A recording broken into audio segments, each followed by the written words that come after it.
Hey guys, it's Lori. How are you? Hey, I just wanted to chat about a couple different things today.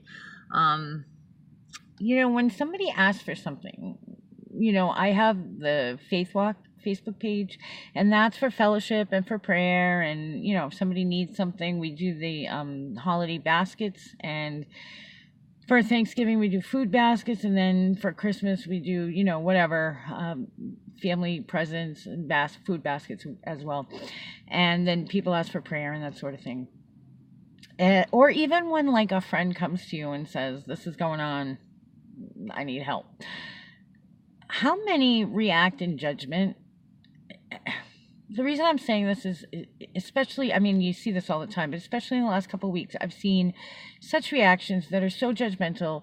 And you know what? I'm sure that a good percentage of those people that come off as judgmental don't mean to, but it does. And what that does is it turns the person off from ever asking for help again. Because I would say, I mean, there are some people that have a sense of entitlement, but a good portion, a higher percentage than not, of people that actually reach out for help or even for prayer have probably dealt with this long and hard with on their own before reaching out, because usually a good majority of people, either whether it be pride, whether it be well, it all comes down to pride, but they don't want to ask for help. They don't want to be a burden. They don't want to be the taker. They want to be the giver. I know we have some that are, just entitled or whatever, but I would say most people that are asking, they're already at their breaking point if they're asking. So why answer with judgment? For instance, one young man asked, he was grieving a friend who died unexpectedly, and posted, not on my page, but on another page I belong to, asking for prayer. And that's all he asked for was prayer. He said he was at the end of his rope, grieving, and then other stuff that was going on, and he just really needed God's intervention. He didn't say he wanted to hurt another person. He didn't say he wanted to hurt himself. But yet the response was somebody called the authorities on him, and he had to explain to the authorities that he was not suicidal or homicidal. So what does that do? That makes him not want to reach out again. Now what should that person have done if they got that vibe is they should have contacted him first. I'm not saying, that there's never a time to call the authorities.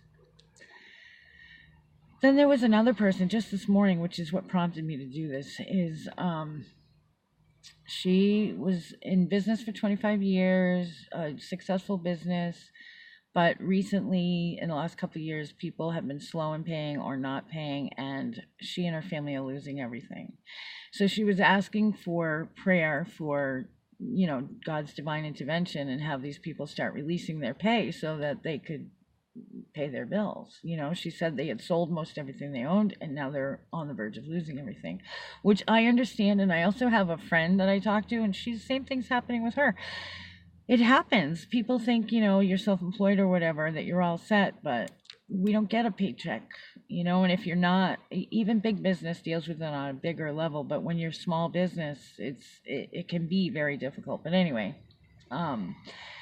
so people were, praying or whatever, and somebody posted in the comments, well, you should start tithing and you should start giving to the Lord and blah, blah, blah, blah, blah. And I thought to myself, how do you know she doesn't tithe? How do you know that she doesn't give? How do you know she doesn't go on missions? How do you know any of this? You're just assuming, And I think that comes from the whole thought process of the prosperity gospel, that you give, and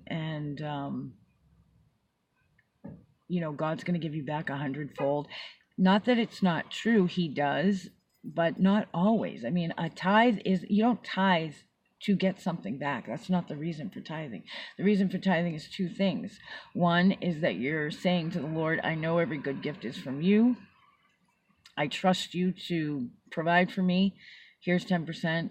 And also, that 10% goes to keep the organization, the person, whoever it is that fills your need, your spiritual need, and it goes to help them. That's what tithing's all about. It's not about getting something back. God will bless you, but if you're doing it for that reason, you're doing it for the wrong reason. So anyway, why come back with that judgment anyway? How do you know what's going on in these people's lives? All they asked for was prayer. So I guess what I just want to say is if somebody asks you for something, fill their need or don't if you can't, but we are called to fill the needs of our brothers and sisters. So if there's anything you could do, you should do it, even if you can't do all of it. That stops a lot of people too. Like, say it's money, say somebody needs like 2,500 and you don't have 2,500. Well, that stops a lot of people from giving anything, but maybe $25 towards that 2,500 will help, or whatever. Or maybe somebody needs a ride and you can't go all that way, or you're busy. Maybe you could allow them to use your vehicle, or maybe you could bring them part of the way, or whatever, or maybe you could see if they could rearrange things and get there at a different time. Do what you can do, is what I'm saying, without judgment. Who are we to judge and say why they're in the situation they're in? What they ask for is this. That's all we're called to answer. If you want, like, if somebody asks for help and you want to dig deeper, there's nothing wrong with that. But don't ask them 20 questions. Don't make them feel like a fool for asking. It's just not nice. It's just not nice. We should all care about each other. We should all help each other, because you know what? We're all just one tragedy away from being in the same position. All right, I'll talk to you guys soon. Have a good day.